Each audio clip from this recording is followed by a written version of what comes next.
Hola, buenos días, ¿cómo estáis? Bueno, vamos a abrir la ventana, que entre un poco de aire fresco, vamos a introducir algo nuevo, diferente.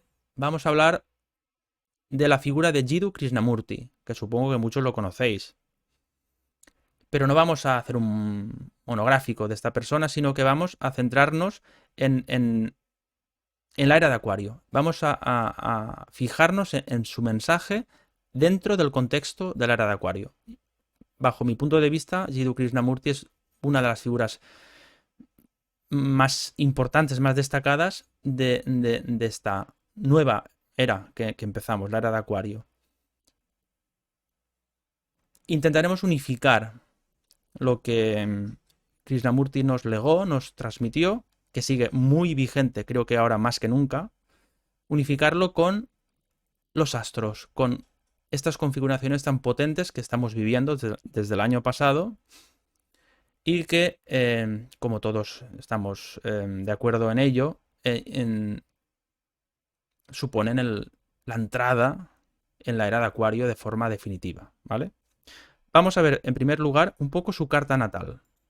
Sin entrar a analizarla, ni mucho menos, no se trata de eso, el vídeo, sino de empezar a unir pedazos, de forma que la astrología no se quede en un rincón, en su rincón astrológico, en su rincón simbólico, sino que tenga una aplicación real. Como veremos, Krishnamurti utilizaba un lenguaje muy sencillo, pero muy penetrante. Por tanto, desprovisto de accesorios, de cosmética. Era muy puro, ¿vale? Veamos primero en una frase muy resumida cuál era el cuerpo de su filosofía, ¿vale? Su núcleo. La verdad es una tierra sin caminos. No es posible acercarse a ella por ningún sendero, por ninguna religión, por ninguna secta. Tú debes ser tu propio maestro y tu propio discípulo. Debes cuestionar todo lo que el ser humano ha considerado como valioso, necesario, ¿vale?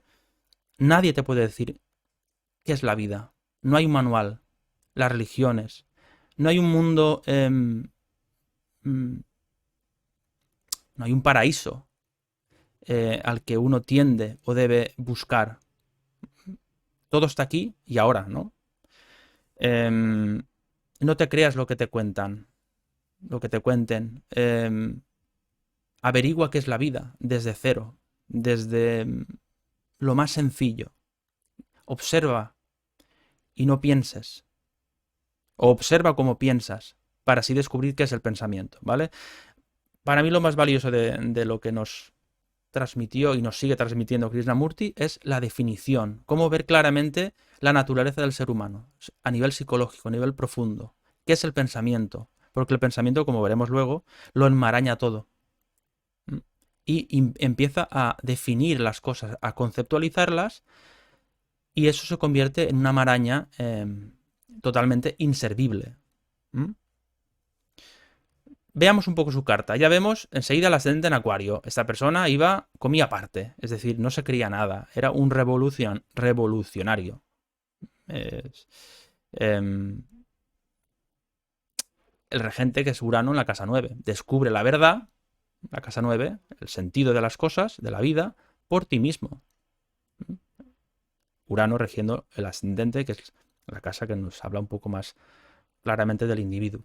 Descúbrelo tú, que no te lo cuenten. Saturno está al lado, por tanto, eh, observa, duda de las religiones, de los dioses, de los credos, de las ideologías. Encuéntralo tú, investigalo tú. Como él siempre decía cuando en sus diálogos, investiguémoslo ahora. No vayamos a la esfera del pensamiento, a las conclusiones, a los libros, a las teorías. Miremoslo ahora, justo ahora.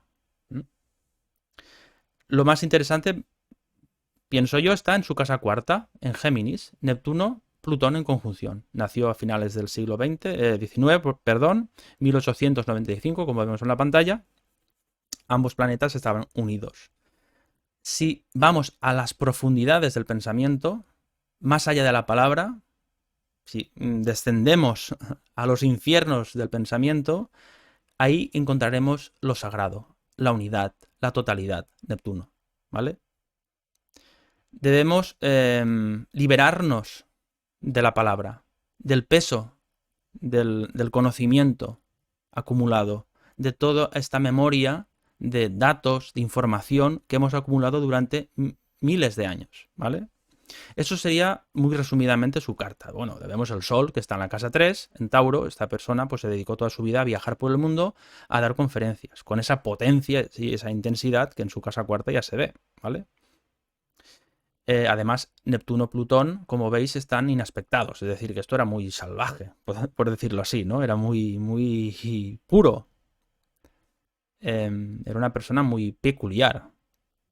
El Sol opuesto a Urano, por tanto, enseguida se vio que esta persona se diferenciaba de su contexto, no se consideraba, no se identificaba con nada, ni con las castas. Él nació en la India, ni con los nacionalismos, ni con los credos, las religiones, las ideologías. Todo eso son caminos hacia la verdad. Y como hemos dicho antes, que está en la pantalla, la verdad es una tierra sin caminos, ¿vale?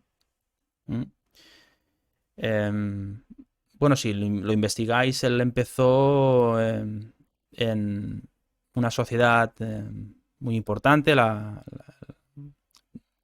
sociedad teosófica ahí en la India, y se creó toda una burbuja a su alrededor porque se dijo que él era el nuevo Mesías. Entonces se creó una orden, la orden de la estrella, dentro de esta sociedad teosófica, porque él tenía que ser un nuevo Mesías. Y se le instruyó, pero al final, a los 20 y poco años, dijo nada.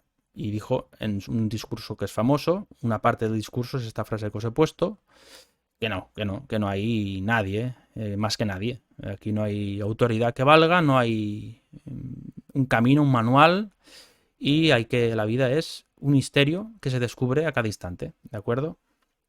Más o menos, lo resumo mucho, y ya está. Con eso pasaríamos a un poco ver qué tiene que ver la era de Acuario con Saturno. Saturno, que es lo sustancial, la seriedad, la disciplina. Entonces, Krishnamurti siempre decía, hay que ser muy serio.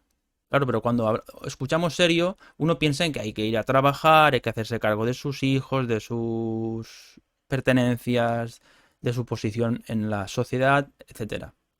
Pero esto va un poco más allá, como veremos a continuación. Entonces, ¿qué imagen tenemos de Saturno?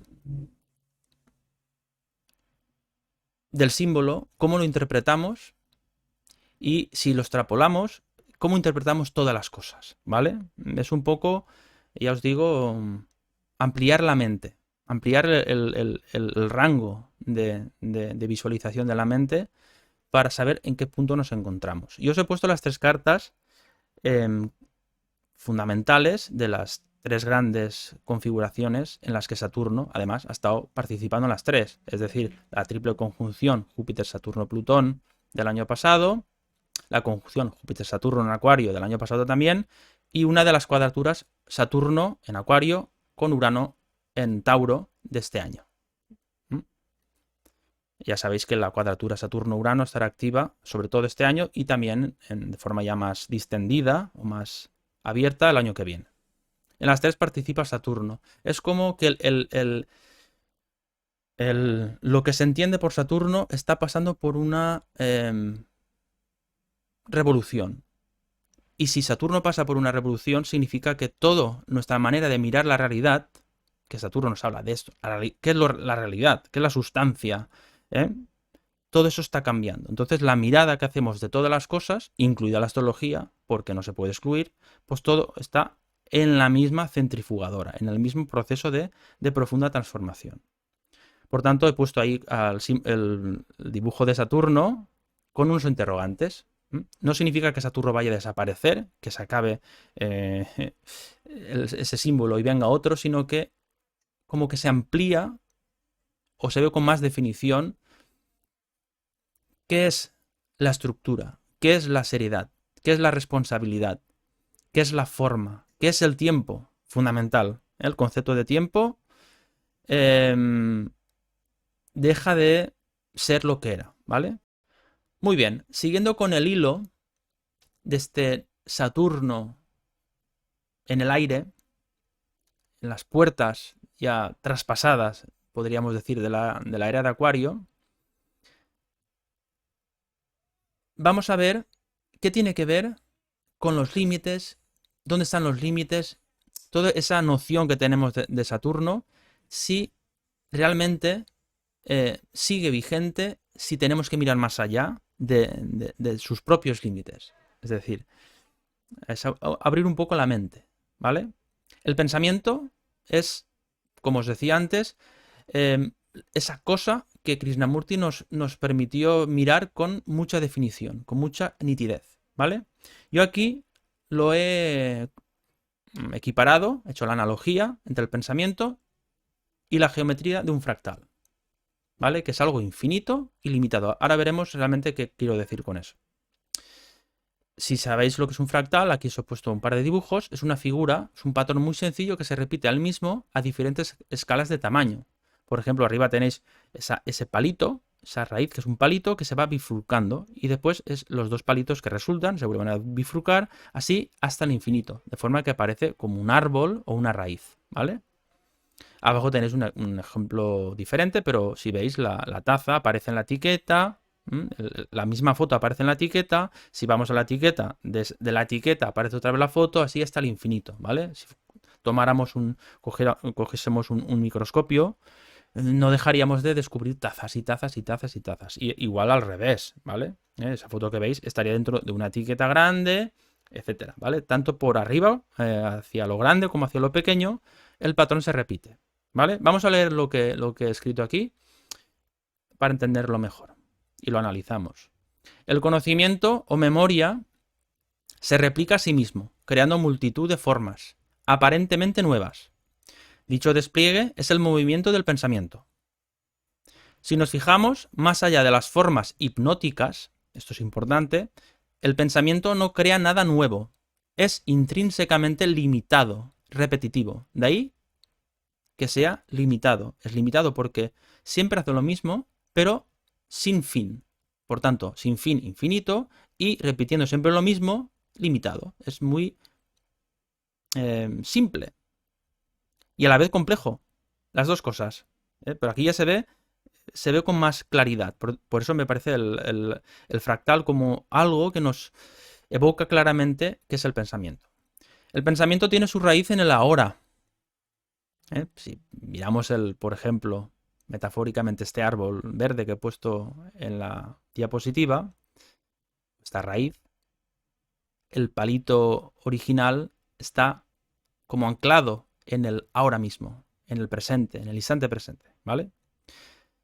Pero sus ramificaciones siempre se dirigen hacia el pasado y el futuro. Es decir, el tiempo cronológico, el tiempo lineal, el tiempo de reloj, que es el que conocemos comúnmente, va de la mano del pensamiento. Es decir, el pensamiento crea el tiempo, de alguna manera, ¿vale? Están indisolublemente unidos. El futuro es una proyección del pasado, es como una copia modificada del pasado. Por tanto, el pensamiento es pasado. En resumen, sería así, el pensamiento es pasado. El centro neurálgico del pensamiento es el yo, la identificación, el verbo ser. Esto es una silla, este soy yo, esa eres tú, etc. Por tanto, el yo es pasado, no está vivo.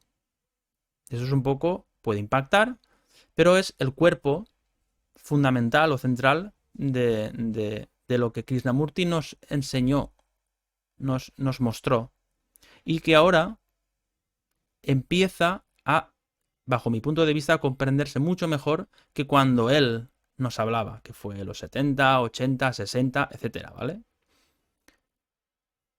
Sigamos. Los límites del pensamiento, ya lo hemos visto, es un patrón repetitivo, limitado. Por tanto, los límites del pensamiento, su recuerdo infinito, es decir, es una memoria que se va repitiendo hasta el infinito. Su meta incesante, porque el pensamiento siempre persigue algo, nunca llega a nada, pero siempre lo persigue. ¿Nos hablan estos atributos del símbolo de Saturno? Ya vemos ahí un poco el cuestionamiento de qué es la realidad, ¿no? Saturno. ¿Cómo miramos la realidad? Vamos a ver ahora, pues justamente eso, el ahora. Si veis, en el título va un poco al revés. Finito, pero ilimitado. El fractal, o el pensamiento, mejor dicho, es infinito, pero muy limitado. Y el ahora veremos a qué me refiero, es finito, pero ilimitado. ¿Vale? Leamos. El instante atemporal, el ahora, el estado unitario de la mente, yo le llamo así. La mente sin fragmentación, es decir, sin identificación, sin yo, sin tú, sin eso, sin lo otro. Este estado, el cual no posee un centro yo, un centro sería el yo, el centro neurálgico, nos evoca el universo autoconsistente que propuso Stephen Hawking. ¿Vale? Esto es un poco cogerlo sin profundizar, ¿vale? Porque es una cosa la ciencia y otra cosa es esta mirada intuitiva que estamos haciendo, ¿vale? Pero el ahora es muy sutil, siempre es ahora. Es algo que se puede percibir con cierta facilidad y nos habla de algo diferente a esa maraña de ideas, de tiempo, adelante y atrás, del cual nos habla el pensamiento, ¿vale? Sigamos. El ahora es finito, pues implica orden y estructura en sí mismo. No todo vale. En el instante presente habita lo que realmente es, no cualquier cosa. Aquí vemos la diferencia con el pensamiento. El pensamiento es desorden, es decir, divaga y nunca concluye su búsqueda. Evita lo que es en pos de lo que debería ser. El idealismo, la meta, es una imagen que se persigue. Por tanto, el pensamiento que está enraizado en el ahora no se da cuenta de eso. No se ve a sí mismo. Siempre está en esas ramas. ¿De acuerdo? Por tanto, el pensamiento es desordenado por definición. Intrínsecamente, es desorden. Mientras que el ahora tiene su propia estructura íntima. Ese orden, podríamos decir que es el orden sublime. ¿Vale? A su vez, este estado íntegro de la mente, donde todo está unido, todo es una cosa, o nada, depende de cómo se mire, porque el 1 siempre implica el 2 y el 3. Todo y nada. Esto es un poco difícil de racionalizar, de conceptualizar. Es ilimitado este estado de la mente, puesto la mente con mayúsculas porque la mente es, podríamos decir, única, es todo. La mente no es mi mente y la tuya, eso ya es parte del pensamiento, es la identificación, por lo tanto la mente es la mente. Ese estado es ilimitado. Vamos a ver qué significa ilimitado.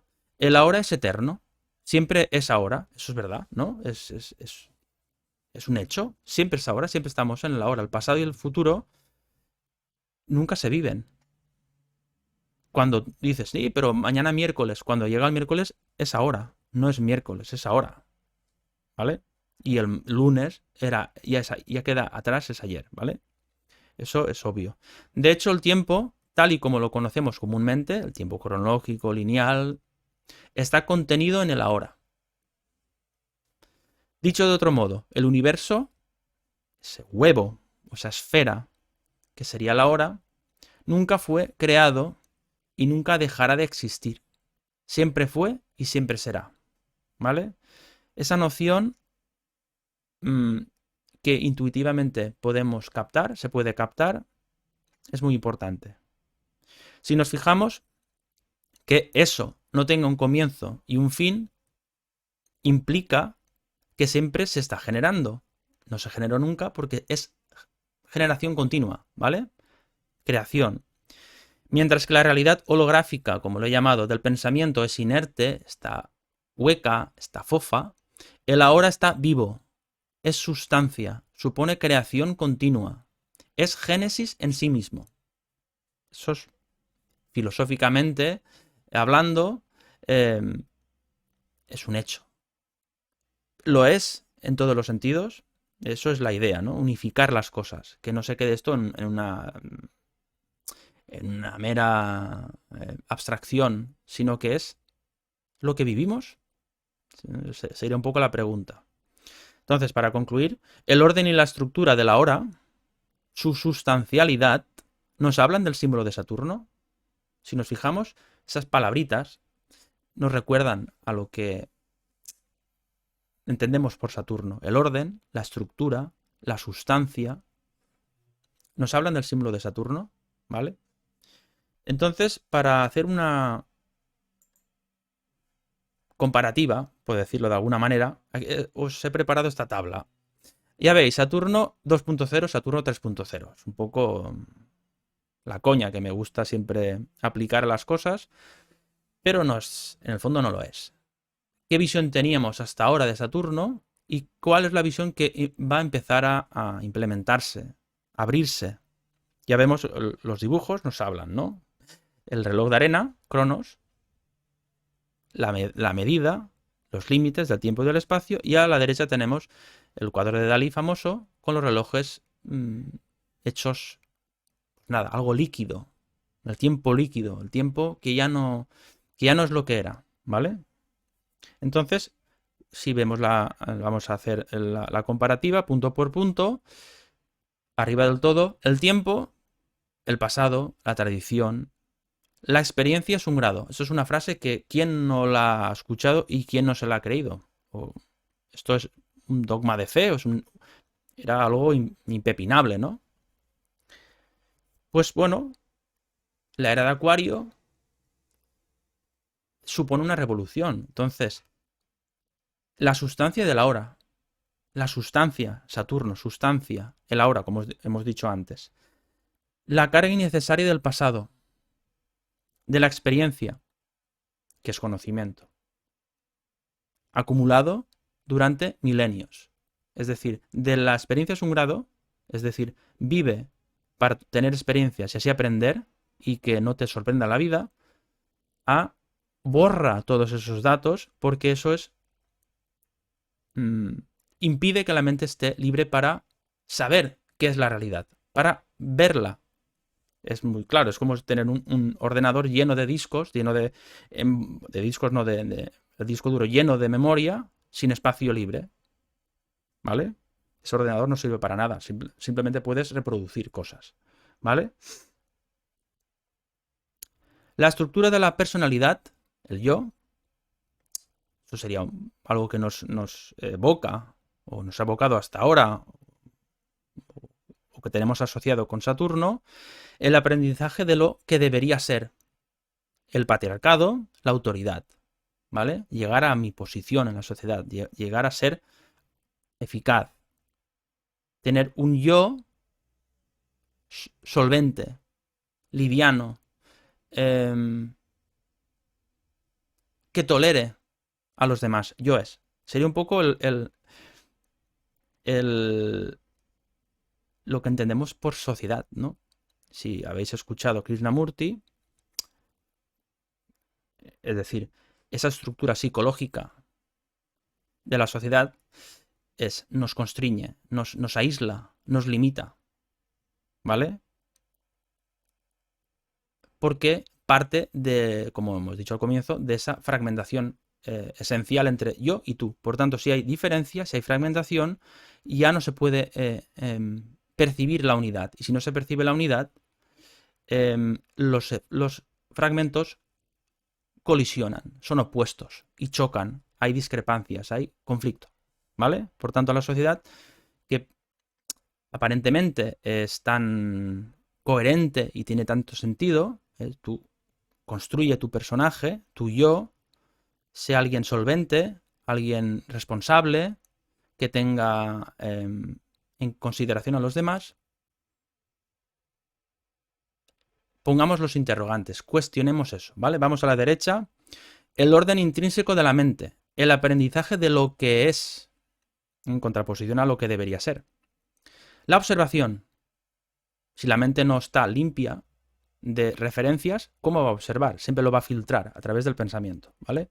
La ausencia de toda autoridad, sea externa, cualquiera que os imaginéis, o interna. Es decir, la autoridad interna es la voluntad de llegar a ser.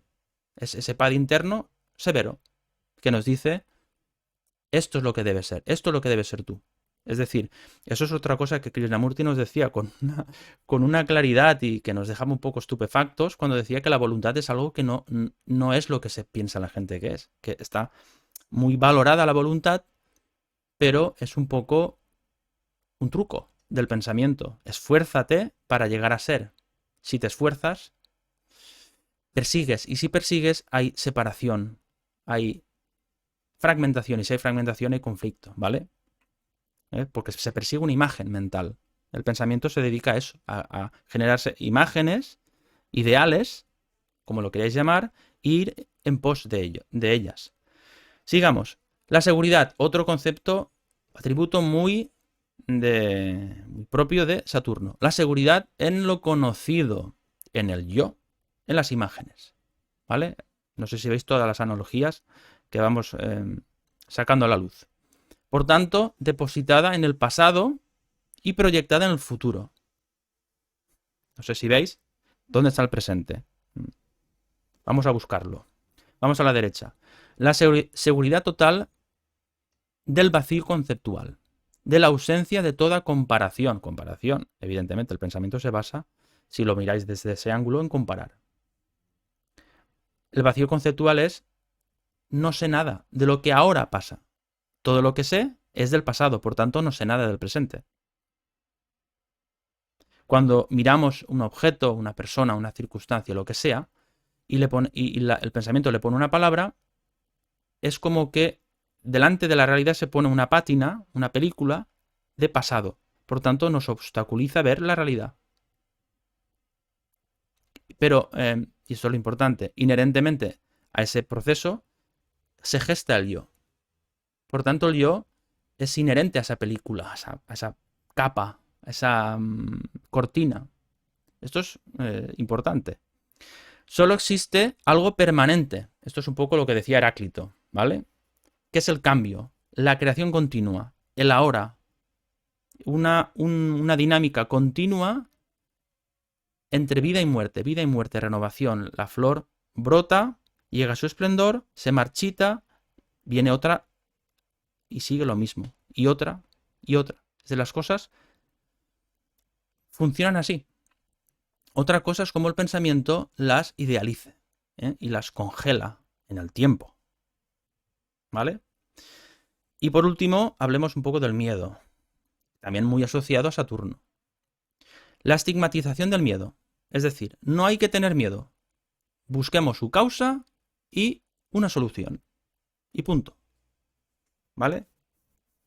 Si nos ponemos a hacer lo que tenemos que hacer, el miedo desaparece. El miedo es porque estamos fuera de nuestro nicho o estamos, no estamos focalizados, ¿no? Hay que focalizar, concentrarse en lo que hay que hacer, ¿no? Esa dirección, ese perseguir continuo del pensamiento. Vamos a la derecha. Saturno 3.0.